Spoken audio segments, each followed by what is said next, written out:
O programa Semana em 15 Minutos está no ar. E no programa de hoje você vai ouvir: a internet completa 20 anos no Brasil este mês e ocupa a posição 89 no ranking mundial. E além disso, você também vai ouvir os resultados da Copa do Brasil que foram muito movimentadas. E as classificações de Inter e Cruzeiro na Libertadores. Essas e outras notícias agora na sua retrospectiva semanal do fim de semana.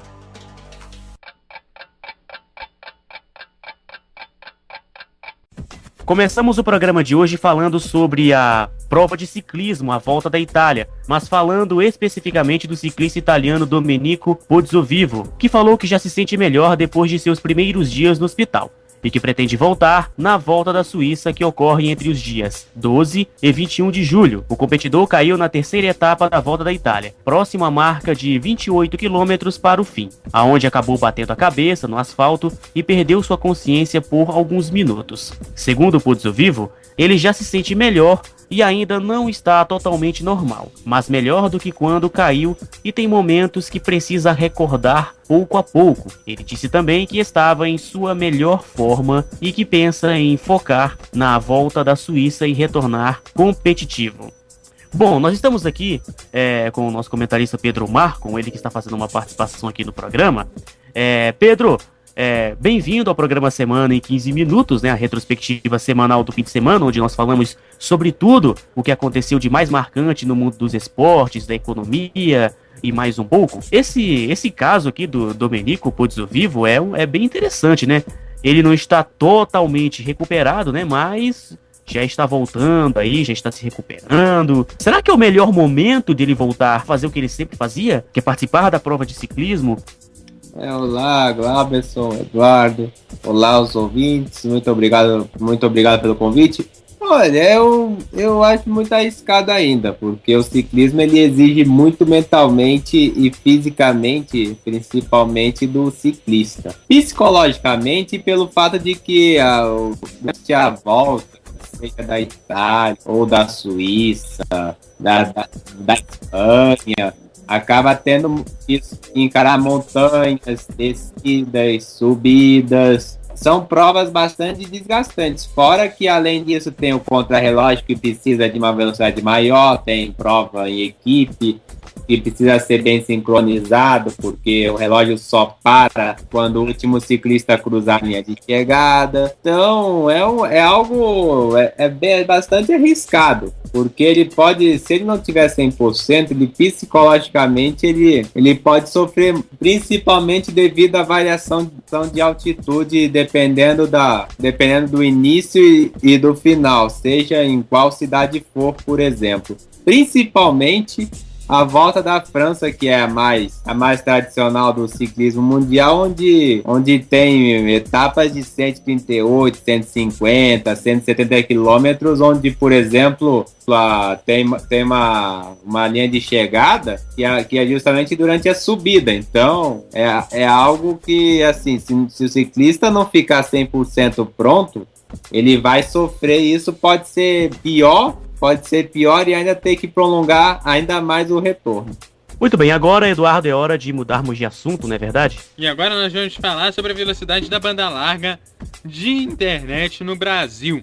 Olha só, a velocidade de internet no Brasil, que completa 20 anos nesse mês, gira em torno de 3 megabytes por segundo, o que fez o Brasil subir uma posição no ranking e ocupar a 89ª posição na taxa de download mais rápida do mundo, atrás de Iraque, Kuwait e Sri Lanka. Segundo o último relatório de velocidade de internet global do Akamai, referência na área, a Coreia do Sul, em primeiro lugar no ranking, formado por quase 150 países, tem uma velocidade média de 22,2 megabytes por segundo. Vale destacar que no Brasil há uma grande diferença na velocidade média entre os municípios, com alguns com média inferiores a países em conflitos e outros a países como a Suíça e o Japão. Enquanto isso, no mundo da patinação artística há um verdadeiro troca-troca de intertemporada. A temporada 2014-2015 acabou. Quem não fez, não faz mais. Mas os preparativos para o próximo período já estão a todo vapor. E o Semana em 15 Minutos fez um resumão das informações para você. Do Japão chegou a informação de que o Naomi Takahashi e Raishi Kihara decidiram separar-se. A separação já teve efeitos no próprio Mundial de 2014 e 2015, porque ele já não fez a sua última participação na última etapa da competição, que se realizou no mês passado no Japão. Ambos pretendem continuar na patinagem de competição e estão em busca de novos parceiros.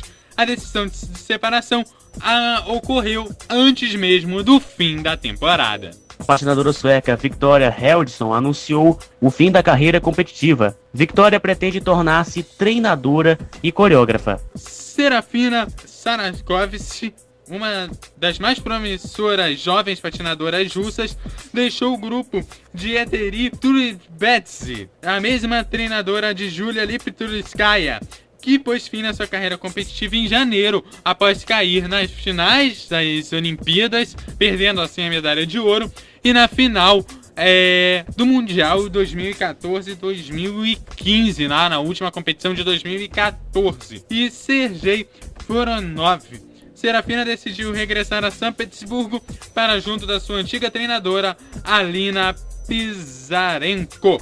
Em Detroit, os treinadores e coreógrafos Angélica Krylova e Pasquale Carmalengo perderam recentemente os pares Hambel e Donovan Paul Islam. Os canadianos Alexandra Paul e Mitchell Islam decidiram mudar-se para Montreal, onde serão treinados por Marie-France W e Patrice Lauzon. A dupla De Bruyne e Lauzon também é responsável pelo francês Gabriela Papadakis e Juliane Cizeron. O tricampeão mundial Patrick Chan vai voltar à competição. De momento, Chan está ocupado com a sua participação no espetáculo Star on Ice, no Canadá, mas pretende competir normalmente na temporada 2015-2016. Cat Johnson continuará a ser a sua treinadora. O par de dança, composto pelos irmãos Maya e Alex Shibutani, dos Estados Unidos, encontra-se a trabalhar na construção de sua nova dança livre. A música escolhida é Fix You, do Coldplay. O coreógrafo da dança livre é o russo Peter Chernyshevs. O par composto por Alexa Simenka e Chris Kinnerin dos Estados Unidos também anunciou as músicas que irá utilizar nos programas que serão apresentados na temporada 2015 e 2016. O programa curto, a escolha recaiu na música Nothing Else Matters, do Metallica. O seu novo programa livre será patinado ao som de enxertos da banda sonora do filme Elizabeth The Golden Age. A coreografia de ambos os programas ficou a cargo de Julie Marcotte. E para encerrar as notícias sobre a patinação artística, a patinadora estadunidense Samantha Cesario decidiu encerrar a carreira na patinagem da competição. Cesario justificou a sua decisão com os problemas recorrentes que tem tido nos joelhos, mas também mencionou que não se sentia confortável com um código de pontos em vigor. Cesario vai continuar ligada à modalidade enquanto a treinadora de jovens talentos, ela vai ficar trabalhando junto. A treinadora de longa data é Mary Lynn Gilderman. Agora,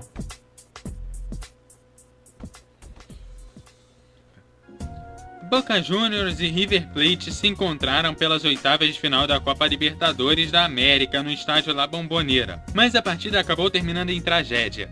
No momento em que os jogadores do River voltavam para o gramado, eles foram atingidos por gás de pimenta quando retornavam do intervalo do jogo. No túnel de acesso ao gramado, a partida acabou sendo suspensa. bom, gente, eu tô aqui com o Pedro Marcon, né, nosso comentarista esportivo aqui do Web Rádio Melhor do Futebol.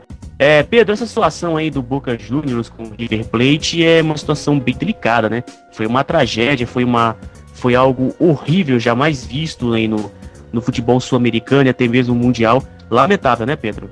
Sim, é lamentável, mas também não é surpreendente. Não é surpreendente porque infelizmente, quando se tem jogo em La Bombonera, a arquitetura do estádio, além do alambrado e a torcida que fica nessa parte inferior, que é justamente onde ficam os mais exaltados dos Barras, como é conhecido lá na Argentina, é bonito. Mas isso infelizmente acaba acaba de ver esse último Superclássico não foi diferente. Com a torcida mais exaltada, o que se viu, spray de pimenta, depois garrafas jogadas. Por que tudo isso? Essa torcida organizada La Doce, ela é muito influente. Muito influente, por quê? Porque ela também consegue ter cargos dentro do clube, ela consegue promover atividades artísticas no país, então ela tem muito poder dentro do clube. E isso acaba sendo perigoso. E é isso que isso acaba sendo tão perigoso que a gente acaba vendo cenas lamentáveis. Por quê? A polícia não faz nada porque o governo argentino acaba recomendando não fazer nada para justamente não tirar a vida dos policiais. E com todo esse império dessa torcida dos Barra Brava, a gente acaba vendo com muito mais frequência do que no Brasil essas cenas de barbárie. Essas cenas de barbárie que não surpreende justamente por causa disso que eu falei. Além do que pode parecer piada, mas é verdade que tanto Boca quanto o River nasceram no mesmo bairro. A La Boca, que é um bairro humilde, porém o River Plate resolveu sair desse bairro e justamente ir num bairro mais nobre de Buenos Aires. E por causa disso também, além dessa briga entre a classe operária, em que estava a torcida do Boca Juniors, do qual é muito identificado, com o River Plate, que é muito conhecido por gente nobre, por gente com muito dinheiro, tanto é que recebe o apelido de milionários, a gente acaba vendo justamente esse contraponto refletir no campo. Fora que o problema social também na Argentina ajuda e muito a gente ver cenas de batalha campal. Agora, isso infelizmente não é de hoje nem vai ser a última vez, porque tanto a diretoria, quanto o governo argentino, quanto as autoridades não fazem nada, justamente porque tem medo de serem ameaçados de morte e acabar perdendo a vida. Tanto é que um jornalista, até então do diário Olé, não sei se ele continua lá, escreveu um livro sobre a La Doce, contando todo o seu podridão, toda a sua influência, todo o seu poderio econômico, poderio político dentro do Boca Juniors. E depois que um dos integrantes da própria Barra Brava, dessa organizada, como a gente fala no Brasil, como é conhecido, a gente acaba... O que aconteceu exatamente foi que acabou recebendo ameaça de morte. Esse jornalista que fez algo interessante, só por causa disso recebeu ameaça de morte, justamente porque esse integrante não quis que ele revelasse essa podridão, tanto no país como nos outros países, até mesmo no Brasil, onde acabou sendo vendido. Mas infelizmente no Brasil, na Argentina, a situação é muito, mas muito pior no Brasil, e isso não será a última vez. Inclusive, sobre esse episódio mais especificamente, o que pode ter acontecido? A ação foi premeditada, o que não é nenhuma surpresa. Isso porque há 3 integrantes que disputam o posto dentro desse gigantesco crime organizado. Desse crime organizado que é esse Barra Brava.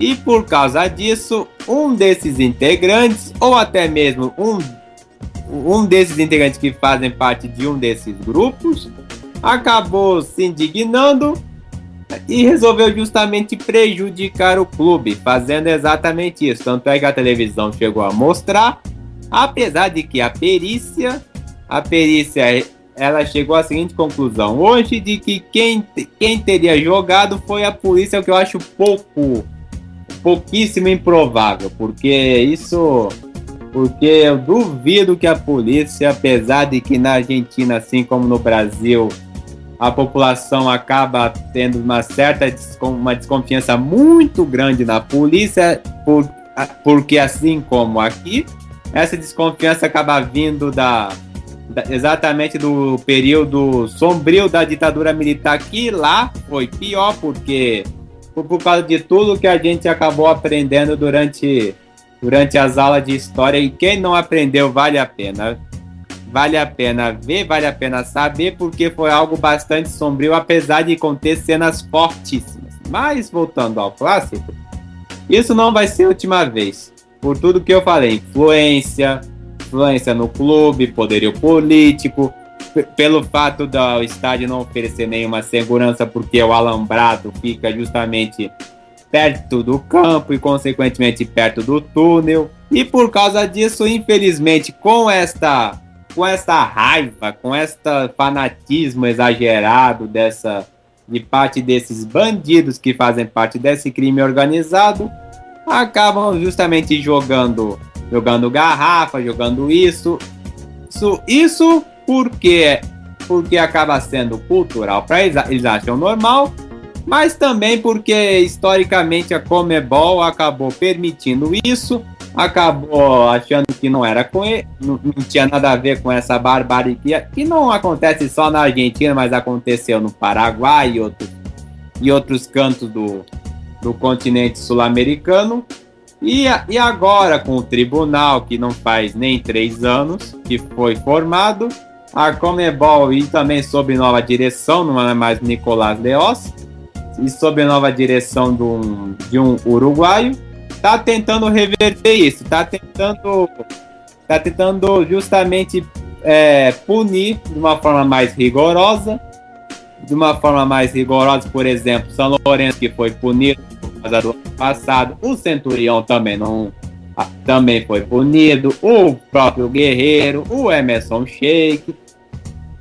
Então a Conmebol ela percebeu isso, no qual a imprensa, não só daqui, mas da América do Sul, até mesmo do mundo já sabia que é justamente toda essa barbárie que todo mundo falava, isso é Libertadores, não sei o que, etc e tal, viva futebol, usando essa coisa mais demagoga.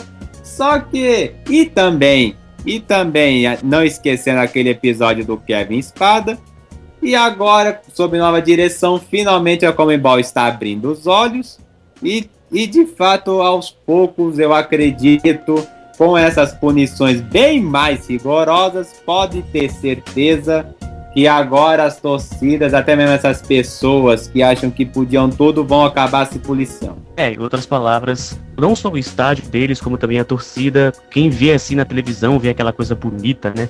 Toda aquela exibição não é nada mais nada menos que para meter medo, né? Não para como é que eu posso dizer? Não para fazer parte do espetáculo. Futebol é arte. Futebol.